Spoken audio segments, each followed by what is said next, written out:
German Road Tiger Road ki wathok kanam na UN da wakat ki bedu national security thugai bani haidana koigi Mitei Heritage Society na thamlagli oza koi hau ki ban mit kharani ki mamang da hariba German Road amadi Tiger Road si kokomi na petition file tawraba matung da National Grill Tribunal na hariba German Road amadi Tiger Road si construction si lep kadabani aduga madugi thoglai bak notification du da hearing se February 2nd ra kano su lai gibne oza subject to correction dumakpu masida amokuki Alliance for Nampi Awakening Movement kanamna UN da masi makoi gi chathok chasin gi ni tongan ba chingi district taruki masida port pothok pusin gi ni hairi dumakpu jasi gi matang si NGT na su masi construction se lep kada bani haidana tharai adumak pu za khoina sum ubada athing ba leiraga su adumak sajal laga hojik sabadu almost loigrabni na chatpa saba lepo haibani oza chatpa di lepam gani habadi thajadi simtang di oza ke ba moche kali kamai ni shisu khoi ge singna ba hui ani ge baksa da sadum langchin bane ai haijagi abi india ge manung de leirba khoi ge manipur ni Manipur sida koi mayam ge charok chasil ko transport and communication nation highway state highway IPR road interperi road doi la kai doctor lai re bo ado lebak sida koi ge nation highway ama Manipur foundation ko ke har ge di center ki ro koi ge moi mayam ge koi ge mari le na bade koi ge ministry ge aya ba logni adu gi budget kai thokani adu lambi sem na kyam sangi adu umang ge sarok tu phau chatur bra adu ki KRS le logni yes shok ho sa gi le ba jing paturen kai jana ba adu ga lambi semi haibjagi visual oi ba ji sapsana sem ba yare haibji ora kana sanction tawdor mo tor kana lambi ji sem du ribne ba adu haida ba sana pathak mayam se lon ko phongong no ma kanda German haidu kana no moi kuki gi yaw ro thora ka ti gani और बा खुलाई पाबा अमगी ममिंग ने बा German road सेमेन बे BJP न engine number 2 लाइनि मतमला जर्मन रोड सेमेना साइन बोर्ड थेक तना सेम न खोता लबी सेमे याना मयाम न पाउचे इनरक पा मै इनरक मतमदा मतमदुगी बीजेपी की मनपुर की लंगाक तो मदुना मदु नियम लाली higher centre they report तौदना थिंगबा ngambagi wa thingba su hodi ki deba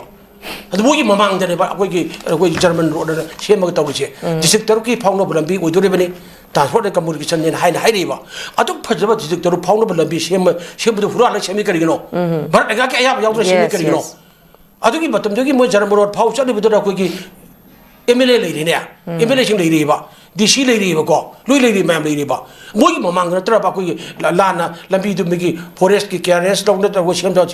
toido 어제 Manipur si 타도 뻔해요 뭐나 제대로 저 차트라 우리 내봐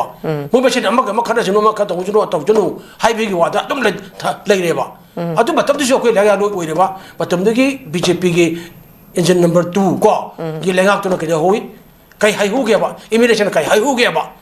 ar pau session gi rakon hap kapok ton youtube dana hai re ba German Tiger Road shame si tore si chale khol hai re ba kana bum di lambi shem da sakti le ba mi sing gi masa mana sung yaw re ga hai bu hai no yaw ri ba ada ku ju bai da si da ju yaw re da yo ka shu ta ba ge chu da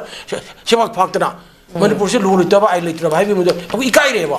Manipur se ji la mani Manipur na gare kamne hai bi ikai ba yaw re ba ma fi pa le tana la na sara gi pim da le re ba adana ma si di war dangang na su mang ta ku lu ra ga ku wakan tar ena hadak ta tra ya ro ina mo na ku yi tingo pani ko ado to ya ro ina ado hek hawo ta ba digi mana na ba horo pati ko yi ho go to ne ke sar on ring da yin dong ne ba ado jik ji ke sar on la kam tam ji kang kong chai re ba sigi su mu la lo tok to re ba sigi mak election taw ni mi ko thini adu taw ni hai bi si ne ba kari no ko bar da ngana ko taw bi bi bo ai mi pura e pura nga e water pun do ulai re ba adu no ai ri ko ge emulation chin ya no ai ri moi do moinam tagoi sari tek no na le sari ba ase aduna sumaina to bi gano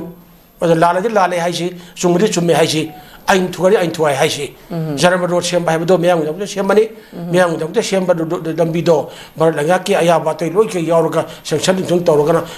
fadra sem ga do ne ba puran na da ka gi lambi sem no ba puran na da lambi sem ga tum le ga na ka gi da mukta thing da no ba adu ki phau go chale MLA me tum le moi bo ka gi ga lesson mano ba tal li ya phajing de ko this is award ko ne ning de yo tal li ko ning de ba ꯑꯩꯈꯣꯏꯅ ꯍꯥꯏꯔ ꯁꯤꯒꯤ ꯃꯇꯥꯡꯁꯤꯗ ꯑꯣꯖꯥ chief ꯁꯦꯀ꯭ꯔꯦꯇꯔꯤꯁꯨ knowledge ꯑꯝꯇ ꯂꯩꯇꯦ ꯍꯥꯏꯕ ꯋꯥꯔꯣꯜ ꯑꯃꯁꯨ ꯀꯔꯤꯒꯤ chief secretary knowledge chief secretary ꯐꯝꯕꯤꯕꯅꯤ